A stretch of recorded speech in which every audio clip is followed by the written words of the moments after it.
How's it? Welcome back. Are we ready for chapter 16? My tea is boiled.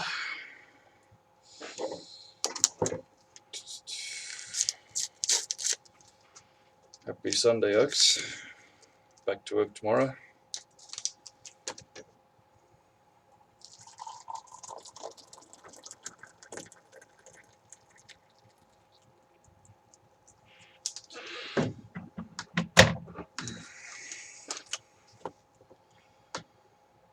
Yeah. Just let that steep for a bit. Hope you've had a restful weekend. Ready for the week ahead.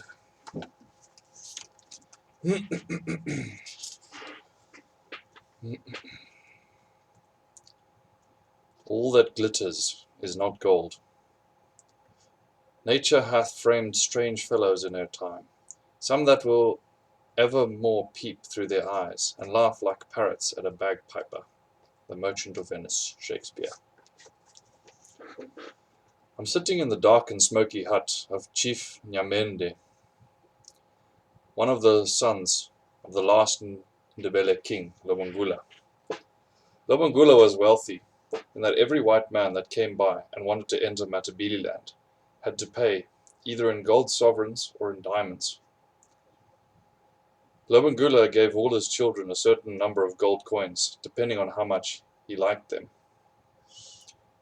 Nyamande is telling me how his sister was given a coffee tin full of gold sovereigns, and that she buried it under the fireplace in her hut. She died, and the hut burned down, and no one ever collected the gold. Suddenly, I have gold fever again. I know exactly where her hut used to be, and have always been interested in buried treasure. So I can hardly wait to go and explore. Nyamande is busy telling me how he was the only person ever given permission to hunt roan from a horse. That's roan antelope. I can tell that he was very good at it, as I hardly ever see roan in the Guampa forest anymore. After what seemed like a long time, and I had listened to more stories than I could remember, we parted, and I sped off to Fig Tree area, to the old village site of Nyamande's sister. It was 1977, and the Rhodesian Bush War was in full swing. I went everywhere fully armed, working on the principle that the more noise you make, the better your chances. It worked. My sixth sense was always my best weapon. I found the old village site, and then the flattened area where the sister lived. I scratched around to find the old fireplace. I dropped to the ground, suddenly listening, putting my ear to the ground, staring at all the places danger might come from.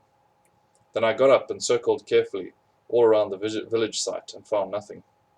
I raced back to the hut site and dug with my knife in the ashes of the old fireplace until I hit a stone.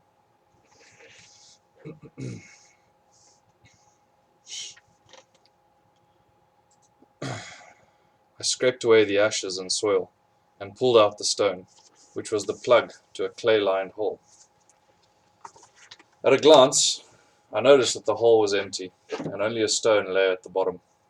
Now I was on the point of desperation, knowing that danger is near, and ignoring the stone at the bottom of the hole, I ran for my pickup and left quickly. That night, I told Gwen about the day. The tin was under that stone at the bottom, she informs me. Wives are usually right, and I banged my forehead on the table several times in frustration, knowing I was so near and yet in so much danger. How does one explain something like that without looking like a pauper? At first light the next morning, I was at the old village site again.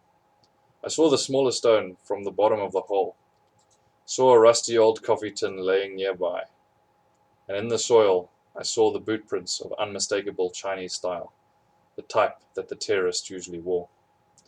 I often wondered why they didn't kill me. Was it because I was unarmed?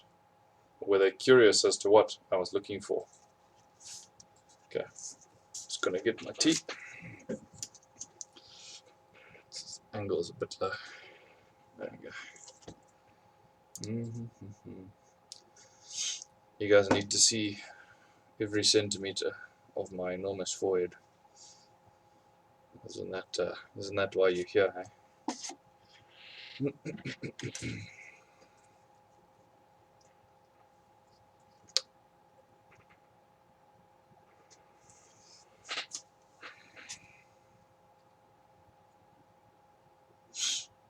That's your milk.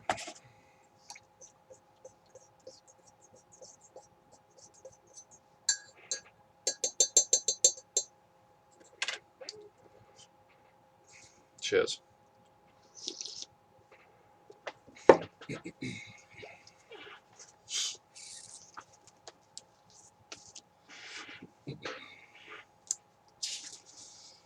At the end of the war, the name terrorist was replaced by freedom fighter by the world press.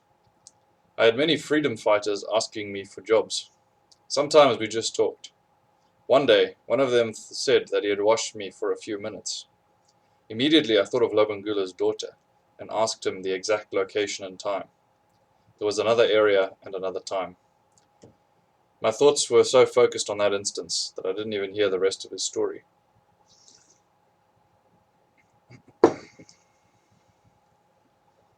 I averaged 2 days a week in the office, which was sometimes 2 days too many. I'd befriended an old man and used to take him to the supermarket after work and buy him food. He usually slept behind the bicycle rack in the basement of the old mutual building where I worked. One day, after buying him his weekly rations, I sat on a bus stop bench with him, as he wanted to talk. He told me he was originally from Malawi and had come to Rhodesia 50-some years ago looking for work. He had ended up mining down at the Sun Yat-sen. It was called that after the Chinaman who owned it. He told me of the gold taken out of that mine. He and a friend of his had hidden several nuggets as big as his fist in a 20-liter tin under an ikitamuzi tree, 50 paces due east of the mine shaft. Because I had been good to him, he was telling me this, and he wanted me to have it. I questioned him about old man Sun Yat-sen and the layout of the mine, etc.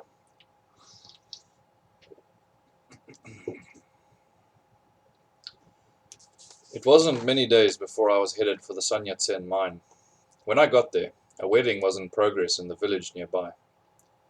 Being a few hundred meters away, I figured it wouldn't bother them if I poked around a bit. Many fires had come and gone since my old friend had worked there. I couldn't find any ikatamuzi trees around, just many small ones. I had a pick with me and dug where I thought the stump of an ikatamuzi tree was, but found nothing. I got totally engrossed in the mine tailings, sitting with my back to a low concrete wall. I found some small nuggets of gold on the cement floor. Taking my knife and slowly pulling away the tailings, I found a few more. I realized after a while that there is no more noise coming from the village. Taking my FN, I wandered over there, shouting the usual greetings, and then asking the customary entry invitation.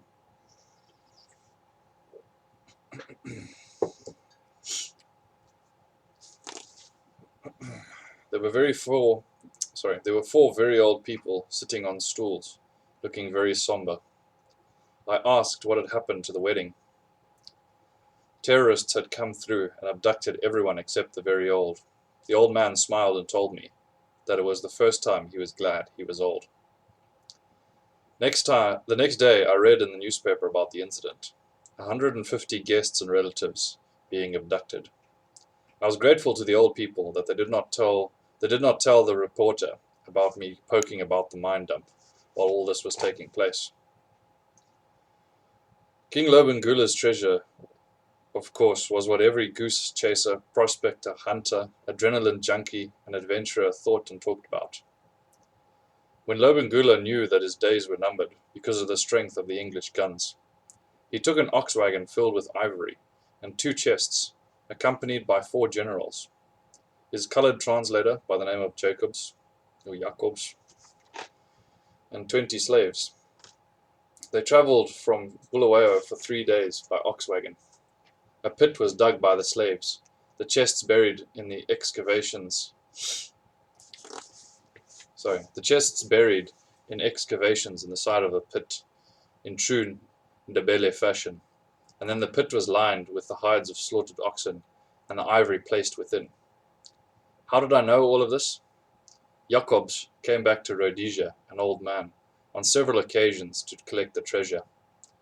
Each time he was caught by the police and escorted to the border, as he was a prohibited immigrant due to past sins, but not before he had talked to a few people about the treasure.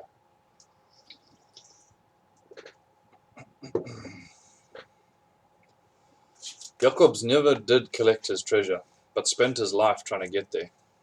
He even went to Zambia and tried to get into Rhodesia from the north, but was caught and expelled again.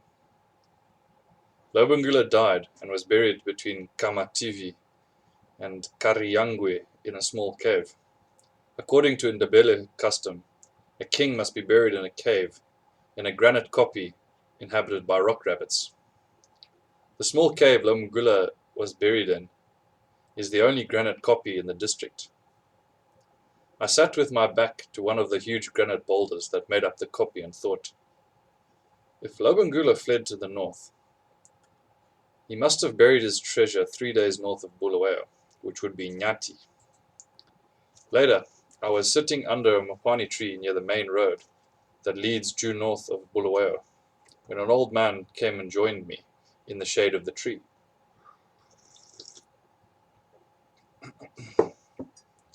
The heat of the day was just right for conversation, and we spoke of old times. I was told that Lobengula was the best friend of this man's father, and that Lobengula had spent the night with him in his kraal on his way north when he fled the English. In fact, over there is the site where my father's kraal used to be. When the old man left, I took out my L-shaped copper rods, and they pointed directly at the village. I followed the direction of the copper rods and came to a depression in the ground. As I passed over the depression, the rods turned back towards the depression again. My breath was coming in gasps, and my hands shook. This could be the spot, but how to dig in a dangerous area in the middle of a terrorist war? 3 days later, I returned at 4 o'clock in the morning with 4 Special Forces boys who had all their hardware. While they kept a lookout, 2 servants and myself dug into the depression. At 6 feet, my heart almost stopped when I hit something hard.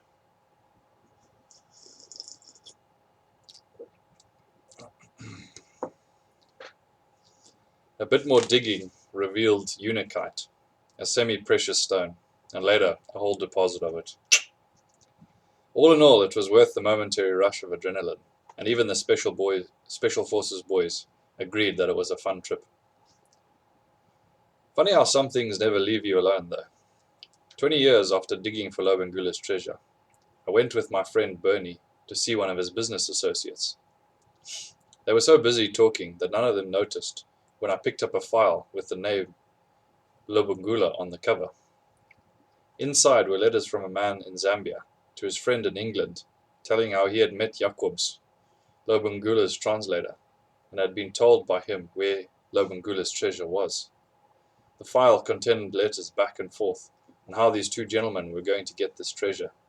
There were maps, landmarks, distances, etc. Apparently, the Englishman had become sick, and he had forwarded all of the correspondence to Bernie's acquaintance.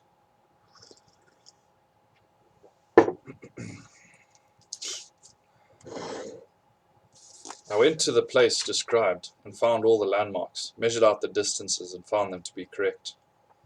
Old Lobengula was a wily fox. He knew everyone would think he had travelled north, so he led everyone on a merry goose chase. Travel 3 days by ox wagon. True. North. Not true. There was just one problem. It is in a national parks area where no excavation is allowed. But I have a plan. Not all my adventures came up fruitless, however. When I went to America and was studying to be a dentist, our first quarter was spent on the 2nd floor of the anatomy building, dissecting cadavers. Aside from the stress of studying, I had the added stress of not having paid my full tuition for the year, which was one of the many requirements. 4 of us were assigned to a cadaver, and since we spent so much time with them, we gave them all names. Ours was a young chap that had fallen off his motorcycle and hit his head on a fire hydrant, hence the name Easy Rider. Easy Rider had a lot of gold teeth, but the thought of desecrating the dead was way too much for me, being raised in a black culture. Also, pictures of Hitler loomed in my mind, making the whole thing unthinkable. Excuse me. However, I found the incinerator where they burned all the bodies at the end of each quarter. I found that the ashes dropped down a chute into the basement, where no one but the janitor was allowed. He was an ancient fossil who had such a routine that he hardly ever changed it. It took me a week to figure out his routine, and one day when he was up on second floor, I slipped into the basement and found the door to the place where the ashes fell. It was like a vault door, but not locked.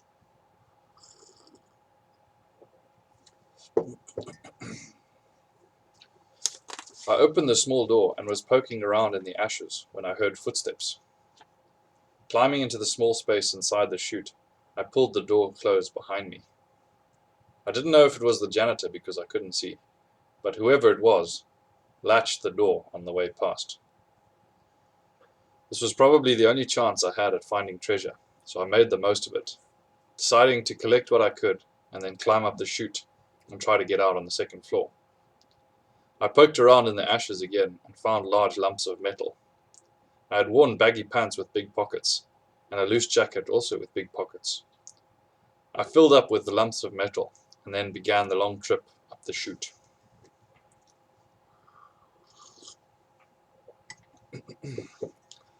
I was no rock climber, but I'd watched them enough to know that by putting your back on one wall, bracing your feet against the other, even an uncoordinated like myself can make headway.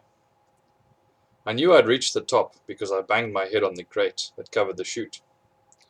Luckily it was loose, and I could push it up and stand it on end, and then stand on the concrete lintels that were made for the grate. My luck held, as the top door was not latched, and I opened it a crack. There were all my classmates doing their dissections. I climbed out, all sooty and covered in ash.